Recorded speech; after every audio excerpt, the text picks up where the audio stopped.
Okay, so it's okay, no, online. You can hear me. Just to make sure that yeah, okay. So today, as I was saying, let's listen to these readings in the context of Christian community. And the title I give to a Christian community is this: no, a family whose only law is love. A family whose only rule, whose only law, whose only commandment, if you like, no, is love. In all families, we have different rules, right? Every family has set rules, unset rules, and every family has its own priorities. But the church, the Christian community, is a different kind of family, and it has one main priority, which is a challenge and a call for us as disciples to understand. That the main rule, the main law is love. Um, and we pray about it because it's not easy. It's not something easy to live, but it's something for us to try to understand why Jesus has come to bring us this new sense of family. And why do I call it a family? Because if we call God Father, and if we mean it not just as a name, but as somebody who He really is, then the whole church really is a family. And in fact, it's the model of all families. And so this is it, no? It's a family whose only law is love. And I'd like to touch on the readings of this coming Sunday in this focus: a family whose law is love. We heard some things a while ago, and I'm going to talk about it there, no? But before we go straight to the readings, which are taken from the Gospel of Matthew, chapter 18, I'd like to just mention this, like to contextualize it, no, to give it a certain, uh, sometimes the problem of cutting the Bible is that you don't see the whole context, what the author of the Bible or that book of the Bible is trying to say. So to see the whole context of chapter 18 is that it's Matthew's treatise on what is the Christian community. So before that, before we talked about the miracles, the calling of the disciples, the whole journey that they did until now. And then chapter 10, we said, is the transitional chapter where Jesus sends them out on mission. So you have followed me already, but now it's time to preach and to share what you have received. And then we talked about the kingdom and all these things. And last few weeks, we've talked about what it means to be a missionary disciple. Talked about faith. We talked about mission, and we talked about the cross. And somehow in chapter 18, what Matthew is trying to tell us is all this has to be done in one reality, which we call community. How do we learn what the cross is and to learn to carry it and to grow more, to understand what on earth is this cross, no? The will of God that we talked about. It's not just about suffering, but you think about it. If I ask you, what was your cross last week? Immediately you start to think about sufferings and pains again. So it's not easy to change our minds, our way of thinking. What is the cross? No, what does our faith tell us about that? No, and how can I grow in my mission? And Matthew tries to tell us in this chapter that you need community. You need community in order to understand all these things and to grow. No, so don't worry if you don't understand it. Don't worry that it seems so high, no, to live it out. That's why we have the church and the Christian communities. Okay, so then in chapter 18, he tries to share a bit more what is Christian community. Just to recap some of the typical phrases in chapter 18, no, of the Gospel of Matthew. Do you remember some of these phrases? Who is the greatest? No, and then Jesus says, unless you change and become like little children. No, very typical phrase there. Unless you change. If you don't change, you will not understand the kingdom of God. So already he's talking about conversion, transformation. The community is a place of constant change, which is one of the hardest things for us to do. The neurologists say, no, change in the brain happens in the first few months of life, no? Even in the womb already. That's when change is happening. But once we are born, we are all more or less fixed already. And as we grow older and grow older, change becomes harder and harder. But Jesus says in community, the first thing is change. We are here to transform our minds, our way of thinking. And that's the first challenge of community. So unless you change and become like little children, meaning humility, no? Humility. To become like little children to keep learning. Another typical phrase, whoever welcomes a little child like this one in my name.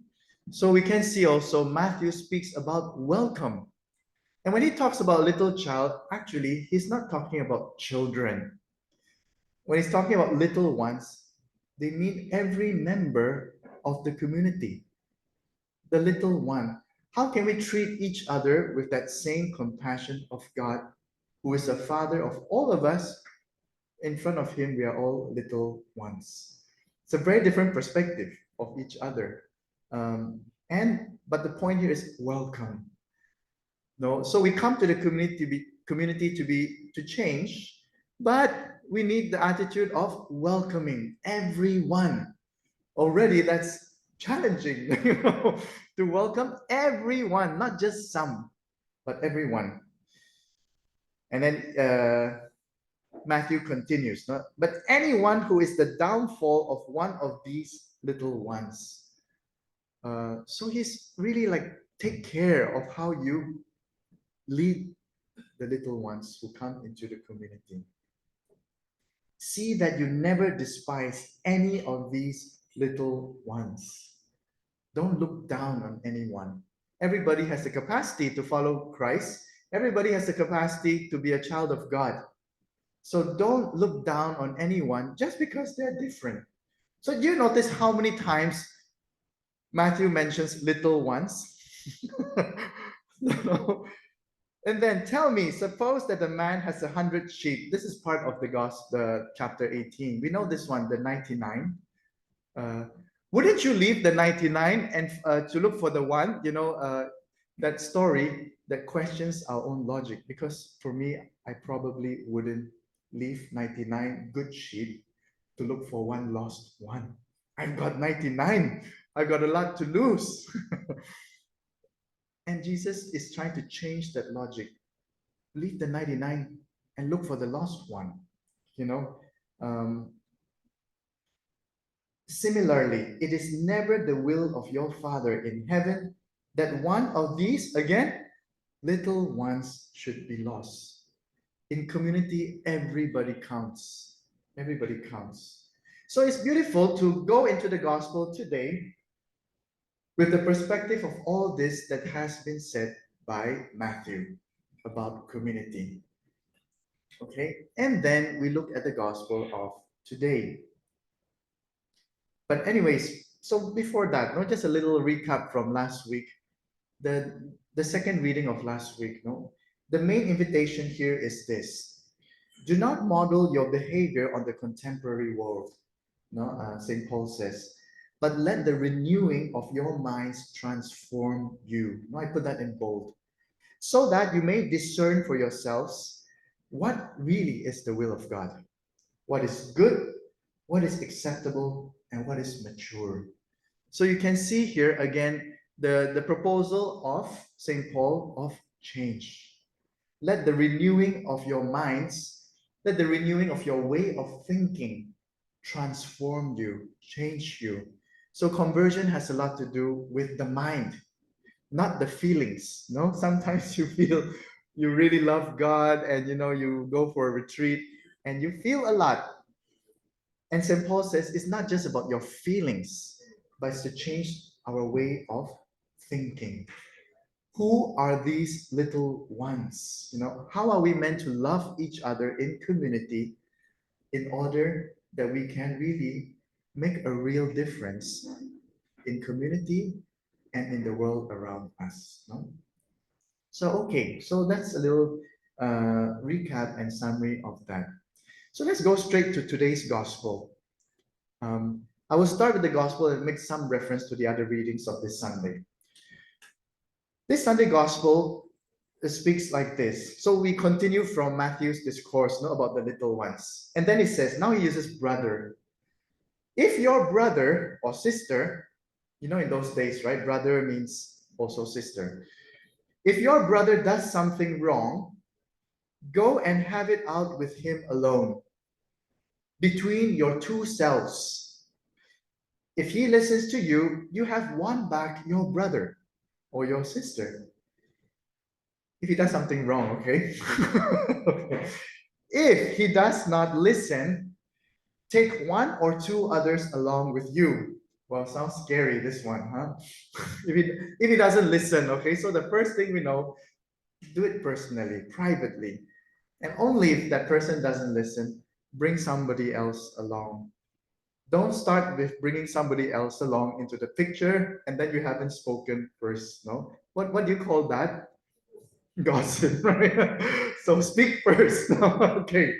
So Jesus is very clear. The first step and the second step, look for witnesses about the. I will explain this a bit more. Okay, why Jesus gives us these three steps. But if so, two or three witnesses, evidence of two or three witnesses is required to sustain the charge or the accusation, that you want to make, or the correction. But if he refuses to listen even to these, report it to the community. And if he refuses to listen to the community, treat him like a Gentile or a tax collector. So it just really does sound harsh, no? First you talk about little ones, and then now you talk about these steps that sound quite radical. But this morning I'd like to bring you through slowly to think about these phrases, okay? Well, the point here is fraternal correction, okay? That's what we call in Verbum Dei also, and in the church. What Jesus is talking about today in the gospel is what we call a fraternal, means a brotherly or a sisterly correction if the person does something wrong. Because if there's a call to change, sometimes we have blind spots. We don't see our own errors. Just like when you drive, right? You don't see everything. And then your co-pilot, your backseat driver is in an irritating way, tells you, look out there, careful. Because we all have blind spots, no? So fraternal correction can be a little bit like that, can be a bit irritating if you don't understand that you have blind spots. But if you do have, that you have blind spots, then it's more welcome. No, not easily welcome, but more welcome. Okay. So, anyways, so let's try to look through this a little bit. What is this passage about principally? We talked about fraternal correction, but what is Jesus himself trying to say? What is Matthew trying to convey to us? Apparently, it is about fraternal correction. When we say apparently, it doesn't mean it's false, but from the first view, no, that's what it's about. So it's about right or wrong, right? Even the first reading, do you remember what it says? If you see somebody doing wrong, if you don't correct the person, you will be punished. You will not be saved, no? It's like you will go to hell. So the person won't go to hell, but you will, because you saw it and you didn't say anything. But if you say it and the person doesn't listen, then you are saved. No, the person, it's up to the person. Okay, you've done your part. So somehow when we look at that, it is about right or wrong. It's about setting things right also. So that's the first thing we see. But this is my own take. My own take. It is about learning to cultivate personal relationships with others. When we give fraternal corrections in the way that Jesus tells us, it's about cultivating personal relationships with others. Just look at the words again. When you see there's something wrong, go and have it out with him alone. It's an interpersonal relationship, because in order to have it out with someone, you need to establish a relationship. It's easy to talk about someone with others because you don't need a relationship there. But if you want to talk to the person directly, you have to establish a relationship. alone, and I like this, between your two selves. So what is in between? A relationship. So apparently the point is about fraternal correction, but deeply you can see that Jesus is inviting us in community to establish and to cultivate what? Personal relationships with each other. With each other. Okay? And it's beautiful the expression. You have won back a brother. That person in the community is not just somebody else. It becomes truly, in the real sense of the word, your brother or your sister. It's not just that person that I need to correct. Because when the focus is about the need to correct someone, somehow the center of the motivation is my own desire for the person to change. But Jesus turns it around. The focus or the motivation should be that you want to establish a relationship with that person. So Jesus is very wise, no? The starting point is my own personal irritation of what's happening, perhaps, no? Or I get upset with what the person is doing. But if you actually really go to the person, what starts there is a relationship. And imagine, have you ever, I mean, I don't know if you think this is something very easy to do. I think it's quite challenging. Because before you give a correction to someone, and I think good old Filipino style, you have to think first. Good old Filipino style, not in all cultures. I think this is very Asian also. In Asia, it's very hard to give direct comments to somebody about what you think about that person. It's not just Filipino, okay? Um, it's also my culture, many of our cultures. I don't know about Japanese culture. Maybe it's different, or Vietnamese. So, but before you speak to the person, you start to think, how to approach the person, etc., etc. You are already trying to think of establishing a connection, right? Um, all of us, we know, just saying things directly without thinking, mm, it's not going to help, you know. But when we think first and then we share, that's when um, a relationship begins. So, what is Matthew's motivation in telling us all this? Is it just to correct someone, to right a wrong, or to cultivate just relationships? Not whatever kind of relationships. So, right and wrong is still important, okay? Right and wrong is still important. But to establish a relationship that is fair, that is just, and therefore, we if we see things that a person is not doing in the right way, or we need to be fair. If what you are doing is going to affect everybody else, please, we need to change that. Something like that.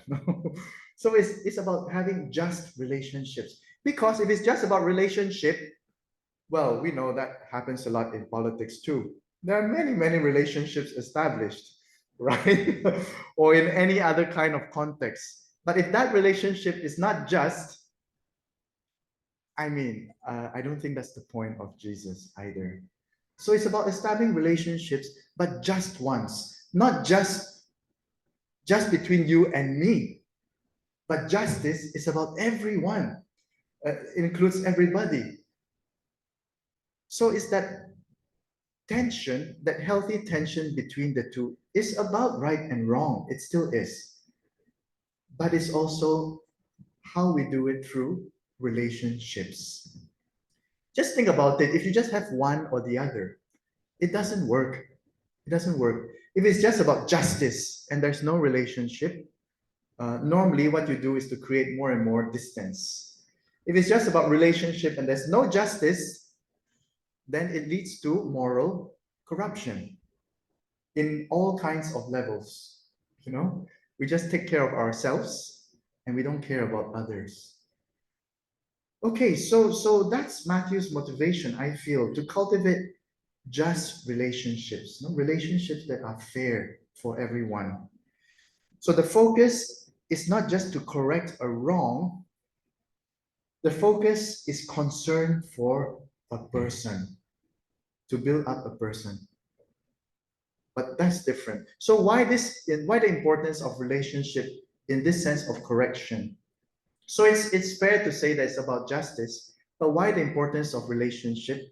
To change our perspective, it's not just something to correct, it is someone we want to accompany to grow, including ourselves. I am someone that Jesus wants to accompany to grow. So it's a lifetime journey of growth, of transformation, as we talked about in community. It's a lifetime journey. So I help others and others help me. Like what we heard in the song, no, in the beginning servant song. So let me be your servant, but let me have the grace also that you can serve me too. So if I can give you fraternal corrections, I hope that you can give them to me too. It's like a mutual help because we are just pilgrims. We don't know everything, and we're just walking, helping each other on our path to heaven, if you like. So it's about persons. What Jesus is concerned is that person, not the right and wrong alone, but that the person can grow in what is right. The way that Jesus invites us to give fraternal corrections implies a deep respect for every person's individuality. The first sign of respect is what? Tell the person directly. One of the reasons why we don't tell a person directly is what? Fear, perhaps, no? Fear of the reaction. But second, deep down inside, sometimes is because we don't think the person has the capacity to change. It's not worth it. It's not worth it. So why do I suffer the reaction of the person when the person is not going to change anyways?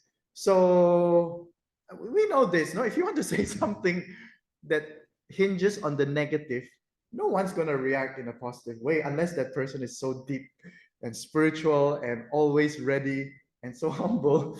And it could be, no? But we always get a negative reaction. So a deep respect for a person, meaning this person has dignity to grow as well. And this happens in all kinds of level, not just if you think about education. If you think about now, no, I just ask you to imagine in your minds. It's not to be judgmental or not. You don't have to tell anyone right now, okay?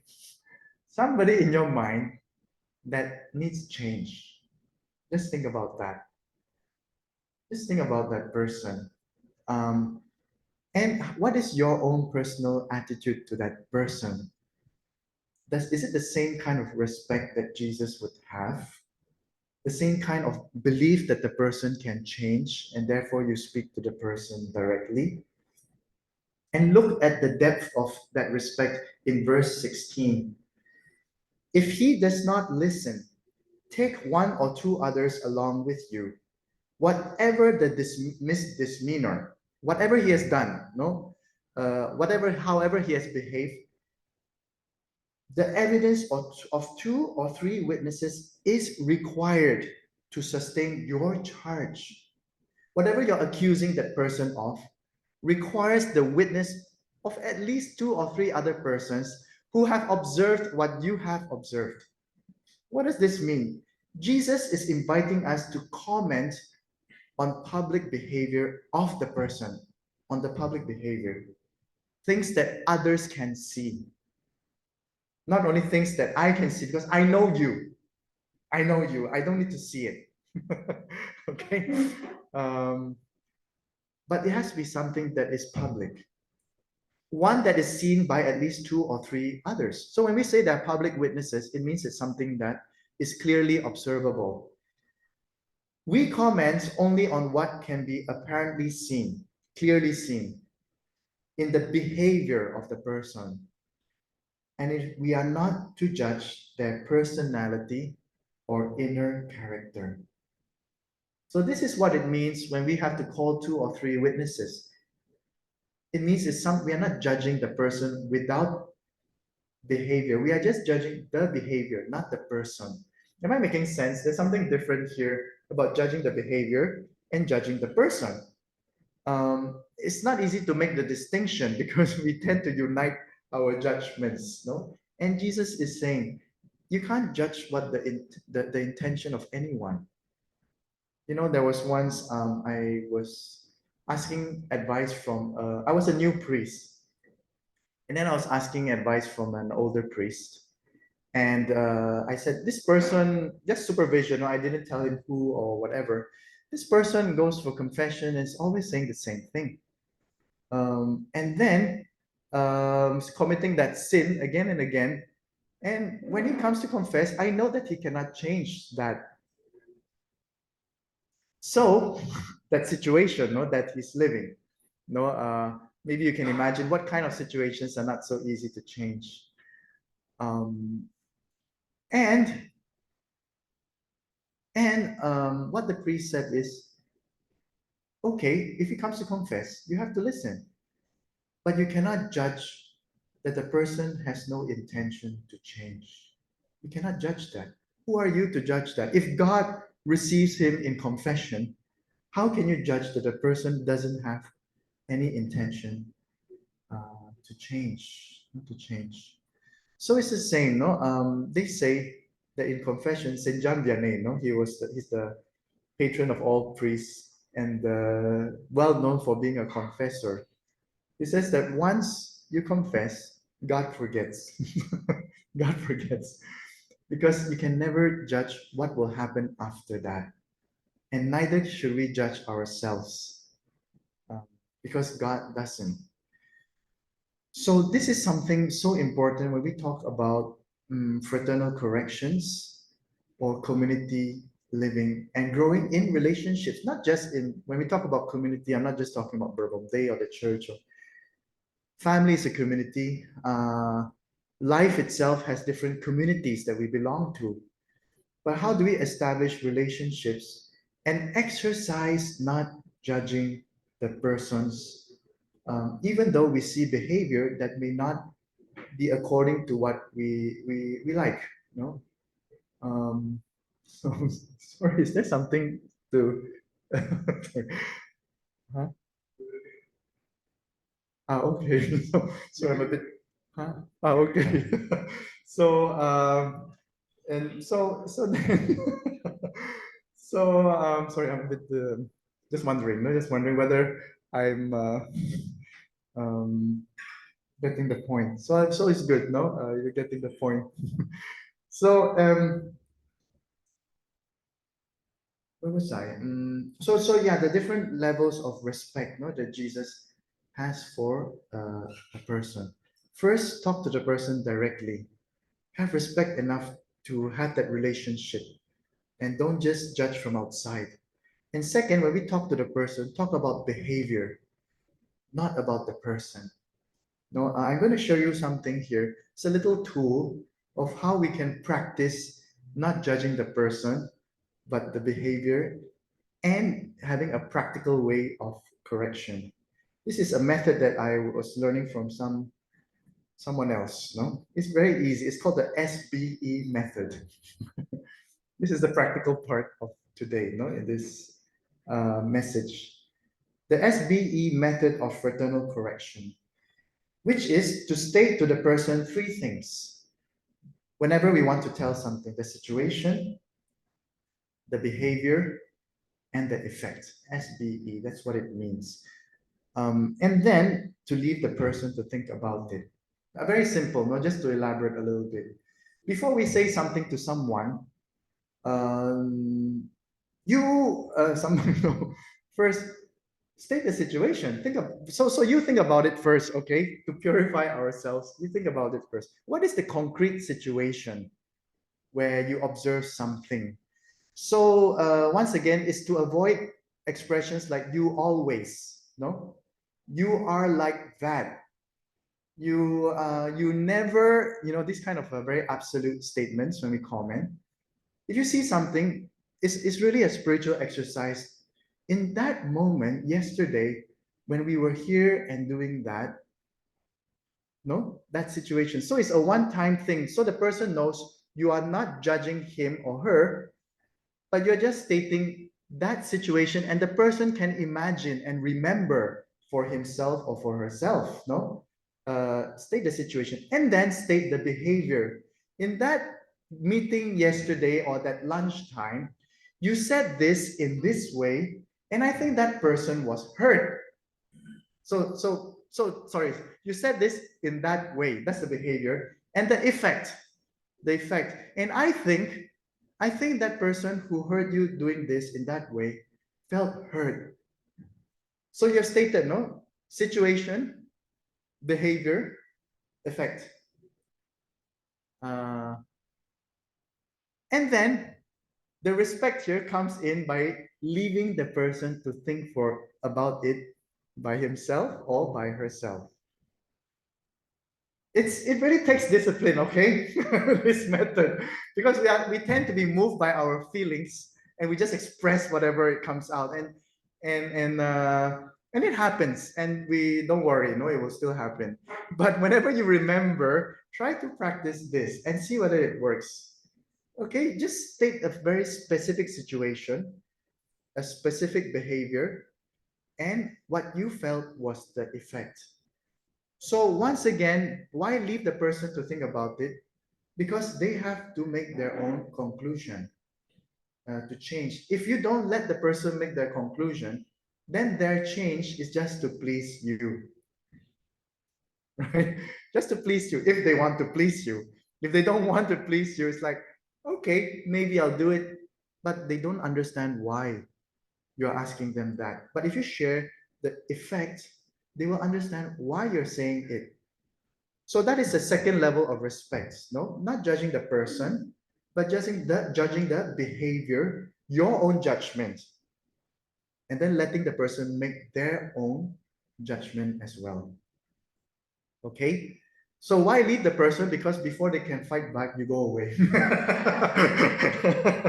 No, just kidding, just kidding. Okay, you just drop the bomb there and then you run away, you know, and boom, and then there is no. No, just kidding. You know what I mean, okay? Just let the person think about it. You can stay there, but let the person think. No, because if we keep on, yeah, no, yeah, no, yeah, because of that, and because you know what, and you remember last time what happened, and then this time you see what is, and if you do that again, what will happen? Poof. That will be judging the person, okay? Because you're predicting what they will do, and you're bringing back what they did. Present moment lang, this one event, so the person can also think about it. Because if you think about it, no, if you're the one, because last time that and next time you have no chance to think also about your own this particular thing. Okay, so that's SBE. The third level of respect is to let go in freedom. Jesus said, but if he still refuses, so you have witnesses already, no? If he still refuses to listen to these, report it to the community. And if he refuses to listen to the community, treat him like a Gentile or a tax collector. So, if he refuses to listen, what does it mean? It means that you are giving them the freedom to consider it, to accept it or not. It's interesting if you look at the phrase, if he refuses to listen, means that Matthew is saying that give them a chance to decide. And you have to respect what they decide. So you make your judgment, and if they have another judgment, you have to leave it. Sometimes allowing the community to mediate and to decide on matters of conflict. Well, this is more in community life, no? Maybe it's very applicable to us missionaries, but for us who are also very involved in community life, some things you just mention to the one who's in charge and just leave it. Well, it applies in work also, and we know this, no? You just leave it to the person to the higher institution to decide. Let go of it. You have already done your part, no? So it's a freedom that you give the other person. Then the part where Jesus says, so if he still refuses to listen to the community, treat him like a Gentile or a tax collector. This sounds quite harsh. It sounds like you kick him out of the community, right? You don't belong anymore. But if you think about it, no, how did Jesus treat Gentiles and tax collectors? that is the way that Matthew is asking us to treat them. So it's kind of challenging. So all these things that Jesus is saying here are quite tough. But if so, after I explain all this, I don't know whether you agree with me. Actually, Jesus is talking about establishing relationships that are just, and he's teaching us how to do it with a lot of respect and patience.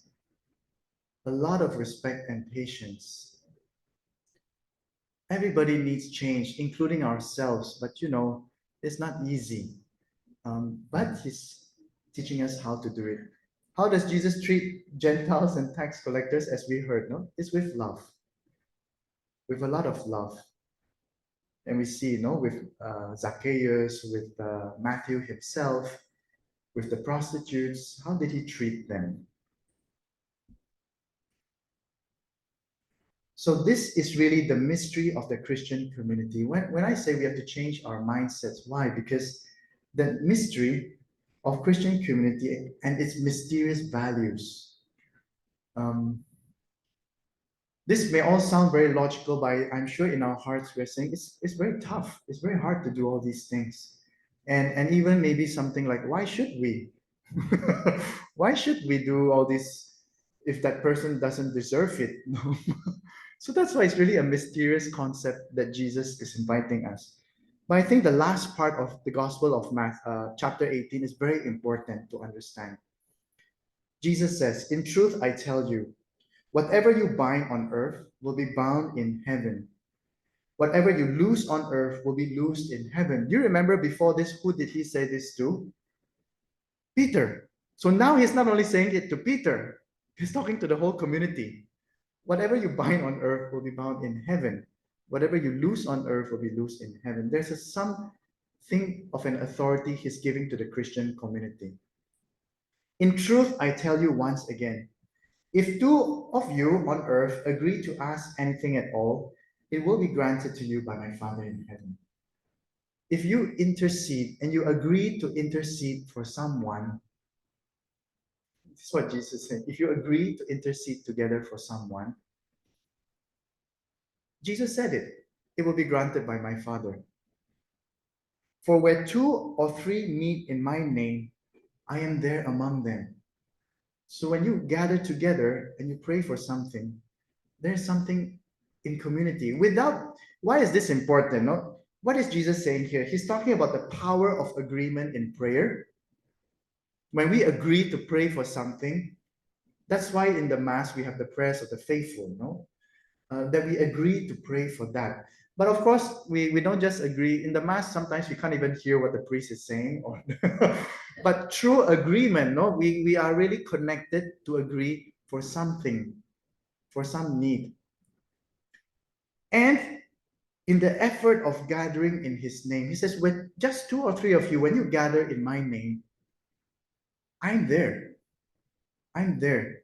So it's not just a human institution, because all those things that Jesus said about respect for individuality, believing in a person, and all those things, without faith in this aspect, is crazy. And you're right to say, why should I do all those things? But it's only because you believe in what Jesus is promising about Christian community that you would do those things. So that's why I say I think these last parts are the most important in chapter 18 about community. Do you believe in the power of agreement? And do you believe in the power of gathering together? When you make the effort to come here, I mean, there's something there. And sometimes even when we don't agree, and we still make the effort to gather. Have you thought about it? There's sometimes some kinds of gatherings that you don't like to go to. Could be even in the family. But just the fact that you make the effort to go, it creates a certain effect. The fact that you don't go creates a certain effect. Jesus is saying in Christian community, the fact that you make the effort to come, whether you are whatever you feel, already has an effect. in the church.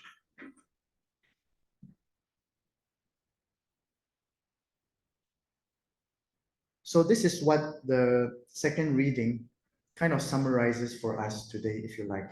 Romans 13:8-10. The absolute value or ultimate rule of Christian community. That's why we say it's love. A family whose only law is love. And if you go by that rule, you won't go wrong. You won't go wrong. The only thing you should owe to anyone is love for one another. The only thing you should owe, okay? We owe many things. But that's the only thing we should owe in the community. For to love the other person is to fulfill the law. I like this, no? What is all this chapter 18 about? To love the other person.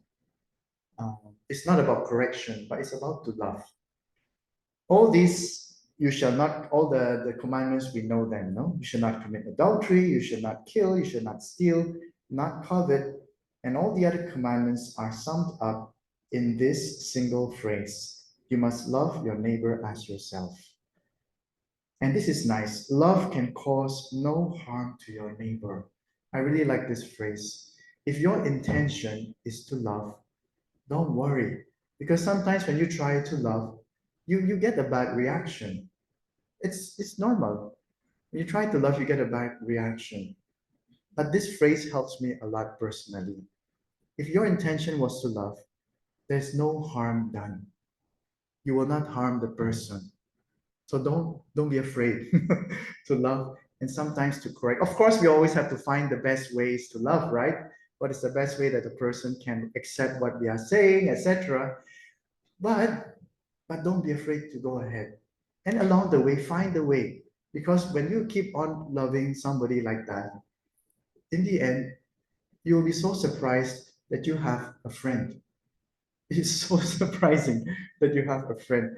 I don't know whether you've had these experiences. I've been to different communities. I don't know why in every place that I've gone to in different communities in Bourbon Bay, there's one brother who's very difficult to live with. But I've really found if you keep on approaching the person, sometimes even arguing about things, saying things that you don't like, letting the person say things you don't like. When I leave that community, I always feel I leave the community with a friend, an established relationship. And it's amazing because in the beginning, you don't even like the person. How much more the persons that we love, no? And it's true. And even in families, everybody has a brother and a sister. You have no choice. But not all brothers and sisters are friends, right? And how different to be able to build friendships. And this is the challenge that Jesus is trying to teach us in our Christian community. Okay, the simple things, no, that we have mentioned, but it's a matter of putting into practice. So maybe some questions for us in our reflection and prayer, no? I invite you to read again slowly, line by line, Matthew 18, 15 to 20. Okay, try to ponder the things that I was trying to mention. What touched you the most about the gospel today and why? No, why? What is the challenge, perhaps, or the encouragement that Jesus is inviting us to do about relationships? About relationships. What does the Word of God invite you to reconsider about relationships in Christian community? It's connected, not the question. No, what is Jesus inviting you to reconsider about relationships? I just like to say, no, everywhere we go, we will have difficulties in relationships because I'm the same person. I'm the same person. So it's either wherever you go, you leave enemies, or wherever you go, you can leave friends. It all depends on us. No, just relationships. If you have time, what are your current challenges when it comes to practice what Jesus teaches about cultivating relationships with others? You know, at the present moment, what is the main thing that is challenging you?